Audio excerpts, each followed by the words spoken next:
J'ai choisi un gâteau au chocolat pour Emily, car elle adore le chocolat. Je lui ai demandé « Aimes-tu le chocolat, maman ?» Mais elle m'a averti que le manger pourrait être dangereux pour elle.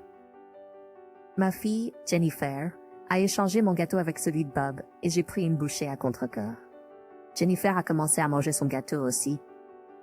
Bob se vantait d'avoir réservé le gâteau il y a un mois et à quel point les noix écrasées sur le dessus étaient délicieuses.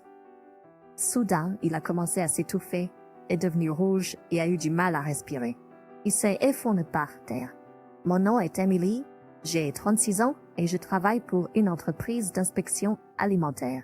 Je vis avec mon mari qui est 2 ans plus âgé que moi et notre fille de 7 ans, Jennifer. J'ai rencontré Bob dans un club universitaire et après avoir tous les deux trouvé des emplois, nous avons commencé à sortir ensemble et nous nous sommes mariés 2 ans plus tard. 1 an après notre mariage, nous avons eu notre fille, Jennifer. Elle a été une enfant tardive, commençant à marcher à l'âge de 2 ans.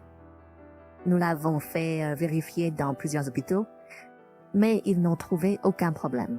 Ils ont dit que c'était juste des différences individuelles et ont recommandé d'attendre pour voir son progrès. Bob était initialement inquiet pour Jennifer, mais il est finalement devenu frustré par son progrès lent et a commencé à l'ignorer. Ma belle-mère Diane n'aimait pas Jennifer, pensant qu'elle avait un handicap et ne la prenait jamais dans ses bras. Seul mon beau-père était affectueux envers elle, me disant souvent à quel point elle était unique et merveilleuse, ce qui me rendait heureuse. Bob était gentil jusqu'à ce que nous nous marions, mais avec les problèmes de Jennifer, il est devenu grincheux à la maison. Il frappait la table et marchait bruyamment sur le sol quand les choses ne se passaient pas comme il le voulait, ce qui me faisait peur. Le comportement de Bob me stressait, entraînant des déséquilibres hormonaux et la ménopause, nous empêchant d'avoir d'autres enfants.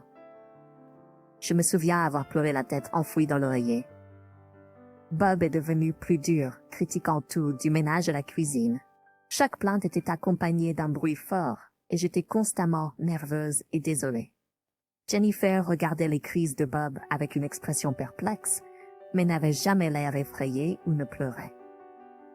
Bob traitait Jennifer comme si elle était étrange. Jennifer ne parlait pas beaucoup, mais a rapidement appris à lire. Elle se concentrait sur la lecture pendant des heures, même des encyclopédies et des livres pour enfants. Je crois qu'elle comprenait des mots complexes. Lorsque Jennifer allait commencer l'école primaire, ils ont suggéré de la placer dans une classe d'éducation spéciale en raison de son manque de parole. Bob était furieux et a exigé que cela soit réglé en partant en trombe dans la chambre. Alors que je tenais ma tête dans mes mains, Jennifer me tapotait doucement le dos. Diane a appelé le lendemain, exprimant sa gêne à l'idée que Jennifer fréquente une telle classe. Ni Bob ni Diane ne souciaient vraiment de Jennifer. Tout était une question de réputation. Après avoir consulté des conseillers, des enseignants et des fonctionnaires municipaux, Jennifer a été placée dans des classes régulières, malgré mon opinion selon laquelle la classe pour besoins spéciaux aurait pu être plus adaptée. Je ne pouvais pas le suggérer à cause des objections de Bob et Diane. Lorsque Jennifer a commencé l'école primaire, j'avais un peu de temps libre et mon agence d'intérim m'a offert un poste permanent. Le travail était plus épanouissant que l'atmosphère étouffante à la maison. Quand j'en ai parlé avec Bob, il a hésité mais m'a demandé de m'occuper de la maison comme avant. Il voulait aussi de l'aide de la part de Diane. Diane a commencé à venir chez nous fréquemment, faisant des remarques sarcastiques sur le désordre et mes habitudes de nettoyage, ce qui m'a rendue plus méticuleuse, mais elle continuait à se plaindre. J'ai enduré les brimades de Diane pendant des semaines, mais je n'ai pas pu le supporter plus longtemps. Je lui ai dit que je pouvais gérer la maison seule et elle a accepté à contre-cœur d'arrêter de venir. Cependant, juste après cela, Bob a commencé à passer plus de temps chez ses parents. Un peu plus tard, quand Jennifer était en 2e année, mon beau-père, qui avait toujours été gentil avec elle, est soudainement décédé. Aux funérailles, j'ai trouvé étrange que Bob et Diane se regardent de temps en temps et rien. Cela m'a semblé bizarre, car les funérailles sont généralement des occasions tristes. Avec mon beau-père parti, Jennifer a perdu son seul allié, et je me suis sentie mal à l'aise. Jongler entre les tâches ménagères, la garde d'enfants et un emploi à temps plein m'avait épuisée et j'ai attrapé une fièvre. J'ai demandé à Bob de m'aider pour le dîner, mais il a refusé en disant qu'il ne voulait pas attraper un rhume de moi. Il est resté chez ses parents pendant une semaine entière. Alors que je commençais à me sentir mieux, on m'a proposé une promotion en tant que chef de section au travail. J'étais ravie, mais cela semblait aussi être un lourd fardeau compte tenu de mes responsabilités à la maison. Quand j'en ai parlé à Bob, il a insisté pour que je continue à m'occuper des tâches ménagères et à rabaisser mes compétences. Le lendemain, Diane est venue à la maison et s'est plainte de son état, disant que c'était désordonné parce que je ne mettais pas d'efforts dans les tâches ménagères. Elle a tout inspecté et m'a fait refaire des tâches comme essuyer les fenêtres et plier le linge. Chaque fois que Diane me harcelait, Jennifer se mettait à lui parler. Elle lui a demandé des hormones du bonheur et lui a expliqué des concepts médicaux complexes, laissant Diane confuse et épuisée. Le jour de mon anniversaire, Bob est rentré d'un voyage d'affaires avec un gâteau, la première fois qu'il m'achetait quelque chose depuis notre mariage. Il m'a remercié et a dit merci pour tout. Je t'aime. J'étais stupéfaite, me demandant ce qui lui était arrivé cette fois-ci. Je vais mettre ce gâteau au réfrigérateur et nous pourrons le manger plus tard, a dit Bob d'une manière mielleuse qui m'a mise mal à l'aise. Jennifer, semblant mécontente de quelque chose, a pris une bouteille d'eau dans le réfrigérateur, a jeté un coup d'œil au gâteau et est allée dans sa chambre. Alors, dis-moi, avait Denis sans elle. Pendant le repas, Bob m'a fait des compliments maladroits et a dit qu'il m'aiderait avec les tâches ménagères à partir de maintenant. Bien que je me sentais mal à l'aise, j'ai acquiescé pour éviter de le contrarier. Après le dîner, alors que je faisais le ménage, Bob a pris le gâteau dans le réfrigérateur et m'a dit de ne pas m'en faire. Il a servi le gâteau et l'a apporté à la table, ce que j'ai trouvé un peu effrayant. Bob m'a acheté un gâteau au chocolat, sachant que c'était le préféré d'Emily parce que j'aime le chocolat. Me sentant mal à l'aise d'être seule avec lui, j'ai décidé d'aller chercher Jennifer et dans sa chambre. Elle était sur mon ancien ordinateur, cherchant quelque chose de manière urgente.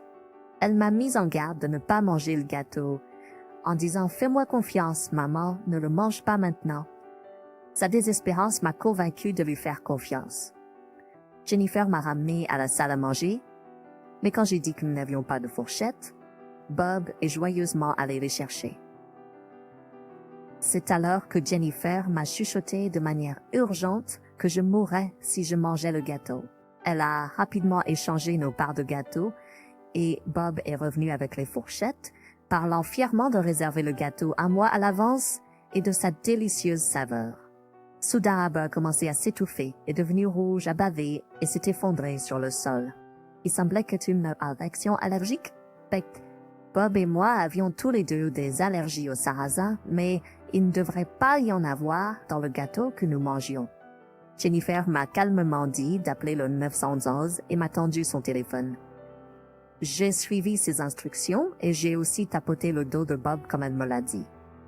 Après avoir appelé le 911, l'ambulance est arrivée et ils ont emmené Bob à l'hôpital. Il était hors de danger après avoir reçu un traitement, mais ils l'ont gardé là-bas pour y donner pendant quelques jours par précaution.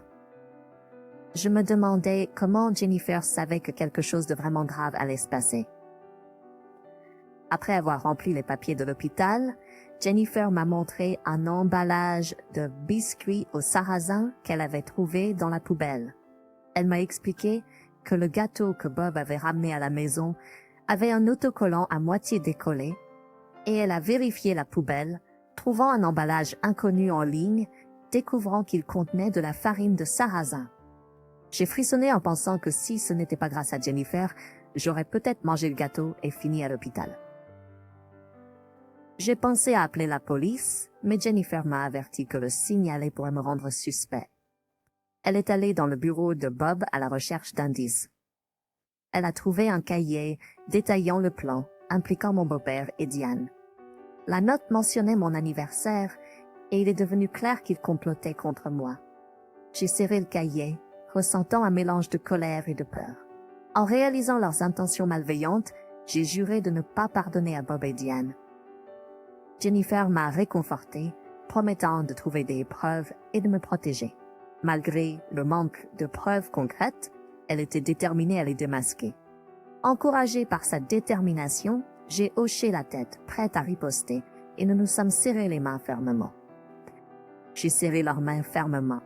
J'étais déterminée à me protéger et à venger mon beau-père pour Jennifer et moi. Nous avons prévu qu'on puisse atteindre. Tout d'abord, nous devions les attirer chez nous.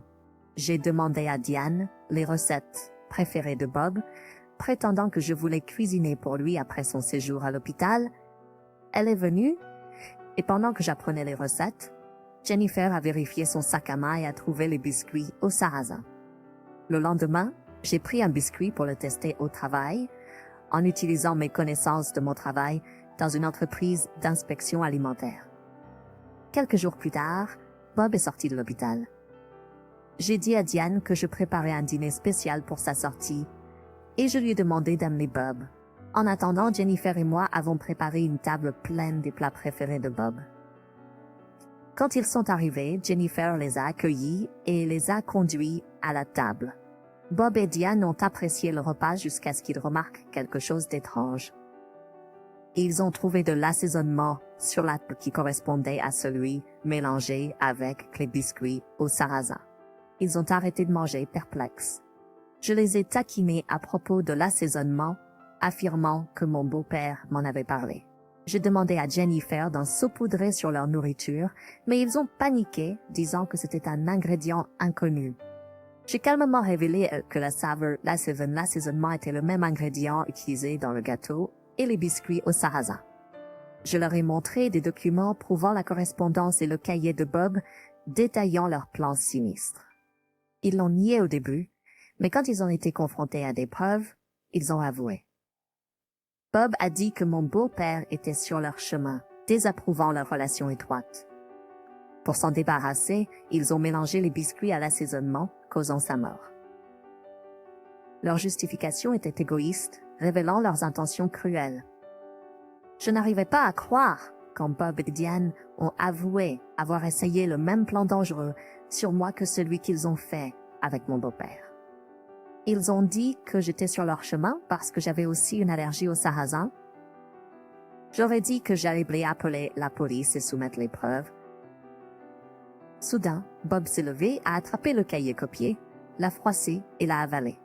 Diane, Jennifer et moi avons regardé choqués, mais Jennifer a calmement révélé que c'était juste une copie et que le vrai cahier était ailleurs. Elle avait secrètement enregistré leur conversation depuis le début en utilisant un enregistreur vocal caché sous la table. Bob a réalisé que leur plan avait échoué et Diane était furieuse. Jennifer et moi étions déterminés à nous protéger et à les amener devant la justice. J'ai commencé à appeler la police et Bob et Diane ont supplié pour obtenir le pardon. Jennifer a alors expliqué comment leur plan comportait de nombreuses erreurs et n'aurait pas fonctionné car Bob était trop proche de sa mère. J'ai couvert la bouche de Jennifer et elle a accepté de ne plus se mêler à des gens comme eux. Quand la police est arrivée, Bob et Diane ont pleuré et crié, rendant la tâche difficile pour les agents. Les preuves, y compris les notes copiées, l'enregistrement vocal et l'historique d'achat de cookies au sarrasin de Bob, ont conduit à leur arrestation. Après leur arrestation, j'ai divorcé de Bob et ils ont perdu leur maison et leurs revenus. J'ai également mis en place un mémorial pour mon beau-père. Jennifer a également révélé un résultat de test de QI, montrant qu'elle avait un QI de 135, ce qui est considéré comme doué. Elle a été transférée dans une école pour enfants doués où elle se sentait à l'aise pour étudier ce qui l'intéressait. Vivre avec Jennifer était joyeux et épanouissant. Les gens disaient que j'avais l'air plus jeune, mon cycle menstruel est revenu et je me sentais plus heureuse. Jennifer me serrait souvent dans ses bras, disant que cela libérait de l'ocytocine, l'hormone du bonheur. Je ne savais pas d'où venait l'ocytocine, mais cela nous rendait toutes les deux heureuses. Nous avons décidé de vivre ensemble,